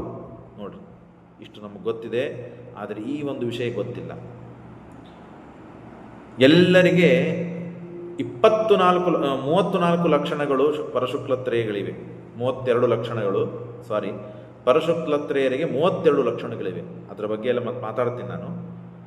ಆ 32 ಲಕ್ಷಣ ಆದ ಮೇಲೆ 28 ಲಕ್ಷಣ ಇದ್ದದ್ದು ರುದ್ರದೇವರಿಗೆ, 24 ಲಕ್ಷಣ ಇದ್ದದ್ದು ಇಂದ್ರನಿಗೆ. ಅಂದರೆ ಏನಾಯಿತು, 8-10 ಲಕ್ಷಣಗಳು ಕಮ್ಮಿ ಬಿತ್ತು. ಅಂದರೆ ಉಳಿದೆಲ್ಲ ಅವಲಕ್ಷಣಗಳು. ನಮಗೆ ಒಂದದನೋ ಎರಡದನೋ ಅಥವಾ ಗಿರ್ದಾದನೋ ಅರ್ಧದನೋ ನಮಗೆ ಅದನೋ ಇಲ್ಲೋ ಅದು ಗೊತ್ತಿಲ್ಲ ನಮಗೆ. ಲಕ್ಷಣಗಳು ಅಂದರೆ ನೋಡ್ಲಿಕ್ಕೆ ಚಂದ ಇದ್ದದ್ದು ಲಕ್ಷಣ ಅಲ್ಲ, ಕಣ್ಣು ಚಂದದ ಅದು ಲಕ್ಷಣ ಅಲ್ಲ. ಲಕ್ಷಣಗಳೇ ಶಾಸ್ತ್ರದಲ್ಲಿ ಬೇರೆ ಹೇಳಿದ್ದಾರೆ, ದೇಹದ ಲಕ್ಷಣ ಹೇಗಿರಬೇಕು ಅಂತ ಹೇಳಿ. ಹೀಗೆ ಕೈಗಳನ್ನು ಚಾಚಿದರೆ ಇದು ರೇಖೆಗಳು ಅದು ಇದು ಎಲ್ಲ ಕೂಡಬೇಕಂತೆ, ಇದು ಕೂಡಬೇಕಂತೆ. ನಮ್ದು ಕೂಡಂಗಿಲ್ಲ, ಸ್ವಲ್ಪ ಇಲ್ಲ ಹಿಂದೆ ಮುಂದೆ ಆಗೇ ಆಗುತ್ತೆ. ಹಾಗೆ ಅರ್ಜುನನಿಗೂ ಆಗ್ತಿತ್ತು. ಸವ್ಯಬಾಹು ಇದು ದೀರ್ಘವಾಗಿತ್ತು, ಹಾಗಾಗಿ ಎರಡೂ ಕೂಡುತ್ತಿದ್ದಿಲ್ಲ. ಯಸ್ಯ ದೀರ್ಘೋ ಸಮೋ ಬಾಹು ಜಾಘಾತೇನ ಕಿಂಕಣೀಕೃತೋ, ಜಾಘಾತದಿಂದ ಕಿಂಕಣೀಕೃತೋ. ದಕ್ಷಿಣಶ್ಚೈವ ಸವ್ಯಶ್ಚ ಬಾಹು ಅನಡುಹೋ ಯಥ ಗಾಂಡೀವ ಧನ್ವಾ ಶ್ವೇತಾಶ್ವೀ ಕಿರೀಟಿ ವಾನರಧ್ವಜ. ಇಂಥ ಬಾಹು ಕಿರೀಟ ಮತ್ತು ವಾನರಧ್ವಜನಾದಂತಹ ನೀನು ನಿನ್ನ ಬಾಹುಗಳನ್ನು ಹೀಗೆ ಮಾಡ್ತಿ ಅಂತಂದಾಗ ಅವನಂತಾನೆ ನಾನು ಕುಬುಸ್ ಹಾಕೋತೀನಿ ಅಂತಂದ. ಅಂದ್ರೇನು? ನನಗೆ ಶಾಪ ಇದೆ, ಊರ್ವಶಿ ಶಾಪದ ನನಗೆ, ಹಾಗಾಗಿ ನೀನು ಬೃಹನ್ನಲ ನಪುಂಸಕನಾಗು ನೀನು ಅಂತ. ಆಗ ಇಂದ್ರನ ಅನುಗ್ರಹದಿಂದ ಇಡೀ ಜನ್ಮ ನಾನು ಆಗಲಿಲ್ಲ, 1 ವರ್ಷ ಮಾತ್ರ ಆಗುವಂತಂತ ಹೇಳಿ ವಿಶಾಪವನ್ನು ಕೊಟ್ಟ ಇಂದ್ರ. ಅದರ ಕಥೆ ಬೇರೆ ಇದೆ, ಪ್ರಸಂಗ ಬಂದಾಗ ಮತ್ತೊಮ್ಮೆ ಹೇಳ್ತೀನಿ, ಅದನ್ನು ಹೇಳಿದ್ದೇನೆ ಹಿಂದಕ್ಕೊಮ್ಮೆ. ಹಾಗಾಗಿ ಕುಬುಸ ಹಾಕಿದರೆ ನನ್ನ ಬಾಹುಗಳು ಮುಚ್ಚೋಗ್ಬಿಡುತ್ತೆ, ಇಷ್ಟು ದೊಡ್ಡ ಕುಬುಸ ಹಾಕ್ತೇನೆ, ಬಾಹುಗಳು ಮುಚ್ಚೋಗ್ಬಿಡುತ್ತದೆ. ಆಯ್ತಪ್ಪ, ಇಲ್ಲಿ ಮುಚ್ಚಬೇಕಲ್ಲ ಮುಖ್ಯ, ಇಲ್ಲಿ ಹೇಗೆ ಮುಚ್ಚೋದು? ಆ ಧನುಸ್ಸನ್ನು ಹಾಕಿ ಇಲ್ಲ, ಅದಕ್ಕೆ ನನ್ನ ಅವನನ್ನು ಪೇಟ ಕಟ್ಕೊಳ್ತೀನಿ, ಬೃಹನ್ನಲ್ಲ ಪೇಟ ಕಟ್ಕೊಂಡಿರ್ತಾರೆ, ಅದಕ್ಕೆ ಹಿಂಗೆ ಉದ್ದ ಅದೇನು ಕಿವಿಯಾಗಿಂದ ಹಾಕ್ಕೊಳ್ತೀನಿ, ಜೋತ್ ಬೀಳುತ್ತೀನಿ. ಮತ್ತು ನಾನು ಹುಡುಗಿ ಅಂತ ಹೇಳಿ ಮಾಲಿಗಳನ್ನು ಹಾಕ್ಕೋತೇನೆ, ಪೇಟ ಕಟ್ಕೋತೇನೆ, ಕಿವಿಯಾಗಿನ ಜೋತ್ ಬೀಳ್ಕೊಳ್ತೇನೆ, ಮಾಲಿಗಳನ್ನು ಹಾಕ್ಕೊಳ್ತೇನೆ, ಚೆಂದಾಗಿ ಹಾಡಾಡ್ತೇನೆ. ಇಲ್ಲಿ ನೃತ್ಯ ಅಲ್ಲ, ದೇವಲೋಕದ ನೃತ್ಯ ಕಲಿತು ಬಂದಿದ್ದೇನೆ ನಾನು, ಅದನ್ನು ಕಲಿಸ್ತೇನೆ, ಭಲೆ ಅನಿಸ್ಕೊಳ್ತೇನೆ. ನನ್ನನ್ನು ನಾನು ಮುಚ್ಚಿಕೊಳ್ಳುವ ಸಾಮರ್ಥ್ಯ, ಮುಚ್ಚಿಕೊಳ್ಳುವ ಬಗೆ ನಾನು ಹೀಗೆ ಮಾಡಿಕೊಂಡಿದ್ದೇನೆ ಅಂತ ಅವನು ಕೂಡ ಹೇಳ್ಕೊತಾಳೆ. ಉಷಿತಾಸ್ಮಿ ವಕ್ಷಾಮಿ ಧರ್ಮರಾಜಸ್ಯ ಯುಧಿಷ್ಠಿರಸ್ಯಗೆ ಯಸ್ಮಿನ್ ದ್ರೌಪದ್ಯ. ಇಟ್ಟು ದಿವಸ ಎಲ್ಲಿದ್ದಿ ಅಂದರೆ ದ್ರೌಪದಿ ದೇವಿ ಹತ್ರ ನಾನಿದ್ದೆ, ಧರ್ಮರಾಜನ ಮನೆಯಲ್ಲಿ ಅಂತ ಹೇಳ್ತೇನೆ. ಭೀಮನಿಗೆ ಕೇಳಲಿಲ್ಲ, ಯುಧಿಷ್ಠಿರನಿಗೆ ಕೇಳಿದ್ರು, ಬೃಹನ್ನಲೆ ಅಂದರೆ ಅರ್ಜುನನಿಗೆ ಕೇಳ್ತಾರೆ, ನಾನು ದ್ರೌಪದಿ ಸೇವೆಯನ್ನು ಮಾಡ್ತಾ ಇದ್ದೆ ಅಂತ ಹೇಳ್ತೇನೆ ಅಂತ ಅವನ ಸಮಸ್ಯೆ ಮುಗೀತು. ಇನ್ನು ಉಳಿದವನು ಯಾರು? ನಕುಲ ಸಹದೇವ. ನಕುಲ ಭಾಳ ಚಲುವ ನೋಡಲಿಕ್ಕೆ, ಭಾರಿ ಸುಂದರ. ಅವನಿಗೆ ಸಾಮಾನ್ಯ 60-65 ವರ್ಷ ಆಗಿರ್ಬೋದು, ಸುಮ್ಮನೆ ಅಂದಾಜು ಹೇಳ್ತಾ ಇದ್ದೇನೆ. ಯಾಕೆಂದರೆ ಪಂಚಾಮೃತಕೋ ಬಾಲಹ 55 ವರ್ಷ ಅರ್ಜುನನಿಗೆ ಆದಾಗ ರಾಜಸೂಯಾಗ ಕಾಲದಲ್ಲಿ ಯುದ್ಧ ಆಡ್ಲಿಕ್ಕೆ ಹೋಗಿದ್ರು, ಜರಾಸಂಧನ ಸಂಹಾರ ಮಾಡಿ. ಅದಾದ ಮೇಲೆ ಮತ್ತೆ ಜೂಜ, ಹೌದಲ್ಲೋ, ಅಲ್ಲಿ ಅವನಿಗೆ ಅವಮಾನ ಆಯಿತು ದುರ್ಯೋಧನನಿಗೆ. ಅದಾದ್ಮೇಲೆ ಜೂಜ ಅಂದರೆ ಅವನಿಗೆ 55 ಇತ್ತು, ಯಾರಿಗೆ? ಅರ್ಜುನನಿಗೆ. ಅದಾದಮೇಲೆ 1 ವರ್ಷ ರಾಜಸೂಯಾಗ 1 ವರ್ಷ 2 ವರ್ಷ ಮಾಡಿದ್ದಾರೆ, ಎಲ್ಲ ಕಡೆ ಹೋಗಿ ಹಣ ಸಂಪಾದನೆ ಮಾಡಿಕೊಂಡು. ಅದಾದ ಮೇಲೆ ರಾಜಸೂಯಾಗ, ಅದಾದ ಮೇಲೆ ಅದರಲ್ಲಿ ಅಸಮಾಧಾನ ಆದಮೇಲೆ ಜೂಜಾಟ ಆದಮೇಲೆ ವನವಾಸ ಎಷ್ಟಾಯ್ತು ಈಗ? 12 ವರ್ಷ. 55 ವರ್ಷ ಅಂತ ಹೇಳಿದ್ರು, 65, 67. ಹಾಗಾಗಿ 67 ಅರ್ಜುನನಿಗೆ ಅಂದಮೇಲೆ ಇವನಿಗೆ 65 ಇರಬೇಕಲ್ಲ ಸಾಮಾನ್ಯ, 1 ವರ್ಷ ಅಥವಾ ಹೆಚ್ಚು ಕಮ್ಮಿ. ಹಾಗಾಗಿ 65 ವರ್ಷ ಆಗಿತ್ತು. ಆದರೂ ನೋಡಲಿಕ್ಕೆ 16 ವರ್ಷದ ಹುಡುಗ ಇದ್ದಂಗಿದ್ದವ, ಭಾರಿ ಸುಂದರ ಮಗ ಹುಟ್ಲಿ ಅಂತ ಅಪೇಕ್ಷಾ ಪಟ್ಟು ಇವನನ್ನು ನಕುಲನನ್ನು ಪಡೆದಿದ್ದು. ಹಾಗಾಗಿ ನಿಂದೇನಪ್ಪ ಇಂಥ ಸುಕುಮಾರ, ನೀನು ನಕುಲ ಅಂತ ಗೊತ್ತೇ ಆಗಿಬಿಡ್ತದೆ. ಇನ್ನೇನು ಪರಿಸ್ಥಿತಿ ಅಂತಂದಾಗ, ನಾನು ಅಶ್ವಾಧ್ಯಕ್ಷನಾಗ್ತೇನೆ. ಯಾವ ಅಶ್ವ ಎಷ್ಟು ದಿವಸ ಬದುಕ್ತದೆ, ಹೆಂಗೆ ಇರ್ತದೆ, ಯಾವುದು ಹೆಣ್ಣು ಯಾವುದು ಗಂಡು, ಯಾವುದಕ್ಕೆ ಎಷ್ಟು ಶಕ್ತಿ ಇದೆ, ಯಾವುದು ಎಷ್ಟು ದೂರ ಓಡ್ತದೆ, ಯಾವುದರ ಮೇಲೆ ಏನು, ಎಲ್ಲ ನಾನು ಅಶ್ವದ ಲಕ್ಷಣಗಳನ್ನು ಹೇಳ್ತೇನೆ, ಅವನಿಗೆ ಸಂತೋಷಪಡಿಸ್ತೇನೆ. ನಾನು ದಾಮಗ್ರಂಥಿ ಅಂತ ಹೆಸರಿನಿಂದ ಇರ್ತೇನೆ ಅಂತ ಇಷ್ಟು ಹೇಳಿದ ಮೇಲೆ, ನಕುಲ ಏನು? ಸುನೀತ, ನೀನು, ಇವರೆಲ್ಲ ಅಶ್ವಿನಿ ದೇವತೆಗಳು, ಇವರಿಬ್ಬರು ನಕುಲ ಸಹದೇವರು. ಏನಂತಂದರೆ, ನೀ ಒಳ್ಳೆಯ ನೀತಿಗಳನ್ನು ಕಳೆದವನು ಅಂದಾಗ, ನಾ ಗೋಸಂಖ್ಯ, ಇವನು ಅಶ್ವಾಧ್ಯಕ್ಷನಾದರೆ ಇವನು ನಾ ಗವಾಧ್ಯಕ್ಷ. ಆಕಳುಗಳನ್ನು, ಯಾವ ಆಕಳು ಏನು, ಹೆಣ್ಣು ಗಂಡು, ಅದೆಲ್ಲ ನಾನು ವ್ಯವಸ್ಥೆ ಮಾಡಿಕೊಡ್ತೇನೆ. ಯಾವ ಆಕಳು ಆರೋಗ್ಯದಿಂದ ಇರ್ತದೆ, ಆ ಆಕಳ ಹಾಲನ್ನು ಕುಡಿದ್ರೆ ಮಕ್ಕಳು ಆರೋಗ್ಯಪೂರಿತರಾಗಿರ್ತಾರೆ. ಯಾವ ಆಕಳನ್ನು ಇಟ್ಟುಕೊಳ್ಳೋದ್ರಿಂದ ರಾಷ್ಟ್ರಕ್ಕೆ ರಾಜ್ಯಕ್ಕೆ ಕ್ಷೇಮವಾಗ್ತದೆ. ನೋಡ್ರಿ, ಇನ್ನೊಂದು ವಿಷಯ ಹೇಳ್ತಾರೆ, ಎತ್ತು ಆಕಳು ಇವುಗಳಲ್ಲಿ ಲಕ್ಷಣಂ ಚರಿತಂನೇವ ಗವಾಂ ಯಚ್ಚಾಪಿ ಮಂಗಲಂ. ಆ ಎಲ್ಲ ಮಂಗಲಕರವಾದ ಲಕ್ಷಣವನ್ನು ಹೇಳುತ್ತೇನೆ. ಯಾವ ವೃಷಭ ಎತ್ತು ಇದೆ, ಆ ಎತ್ತಿನ ಮೂತ್ರವನ್ನು, ಯಾವ ಎತ್ತಿನ ಮೂತ್ರವನ್ನು ಕುಡಿಯೋದ್ರಿಂದ ಭಂಜೆಯೂ ಕೂಡ ಹೆಣ್ಣನ್ನು ಪ್ರಸವ ಮಾಡುವ ಸಾಮರ್ಥ್ಯ ಪಡಿತಾಳೆ, ಅಂಥ ಲಕ್ಷಣಗಳು ನನಗೆ ಗೊತ್ತಿವೆ. ಎಂದೂ ಅವಳಿಗೆ ಈ ಜನ್ಮದಲ್ಲಿ ಸಂತಾನ ಆಗುವುದಿಲ್ಲ, ಅಂಥವಳು ಬಂಜೆ ಅಂತ ಕರೀತಾರೆ ಅವರಿಗೆ. ಅಂಥ ಬಂಜಿಗೂ ವೃಷಭದ ಅಂದರೆ ಎತ್ತಿನ ಇಂಥ ಒಂದು ಎತ್ತಿದೆ, ಅದರ ಲಕ್ಷಣಗಳು ನನಗೆ ಗೊತ್ತಿದೆ. ಆ ಎತ್ತಿನ ಮೂತ್ರ, ಏಷಾ ಮೂತ್ರಂ ಉಪಾಘ್ರಾಯ ಅಪಿವಂದ್ಯ ಪ್ರಸೂಯತೆ. ಕುಡಿಯುವುದಲ್ಲ, ಆ ಮೂತ್ರದ ವಾಸನೆ ನೋಡಿದರೆ ಸಾಕು. ಆ ಬಂಜೆ ಇವಳು ಪ್ರಸವ ಮಾಡಲು ಅಂದರೆ ಕೂಸನ್ನು ಹಡಿಯಲು ಸಮರ್ಥಳಾಗ್ತಾಳೆ, ತಾನು ಬಸರಿ ಆಗಬಹುದು. ಇಂಥ ಲಕ್ಷಣಗಳೆಲ್ಲ ನನಗೆ ಗೊತ್ತಿದೆ. ಇಂಥದ್ದೆಲ್ಲ ಹೇಳಿದರೆ ಯಾಕೆ ನನ್ನನ್ನು ಇಟ್ಕೊಳ್ಳೋದಿಲ್ಲ? ಕೇನಾತ್ರಪಿ ಕರ್ಮಾಣಿ ದ್ರೌಪದಿ. ಇನ್ನು ದ್ರೌಪದಿ ವಿಷಯ ಅದನ್ನು ನಾಳೆ ಕೇಳೋಣ. ಇವತ್ತಿಗೆ ಇಷ್ಟು ಮುಗಿಸೋಣ. ಶ್ರೀಕೃಷ್ಣ ಅರ್ಪಣಮಸ್ತು. ಅದ್ಭುತವಾದ ಮಹಾಭಾರತ ಸಂದೇಶ, ವಿಷಯಗಳು, ನಿರ್ಣಯಗಳು, ತತ್ವಗಳು, ಭಾಳ ಭಾಳ ಸುಂದರ ಸುಂದರ ಕಥೆಗಳೆಲ್ಲ ಬರುತ್ತದೆ. ಒಂದೇ ವಿರಾಟ ಪರ್ವ ಇದ್ದರೂ ಅದರಲ್ಲಿ ಎಷ್ಟು ನೀತಿ, ಧರ್ಮ, ತತ್ವ, ಶಾಸ್ತ್ರ ಇವೆಲ್ಲ ಅದ್ಭುತವಾಗಿ ಕೇಳಿ ಸಿಗ್ತದೆ. ಮತ್ತೆ ನಾಳಿನ ದಿವಸ ಕೇಳೋಣ. ಶ್ರೀಕೃಷ್ಣ ಅರ್ಪಣಮಸ್ತು.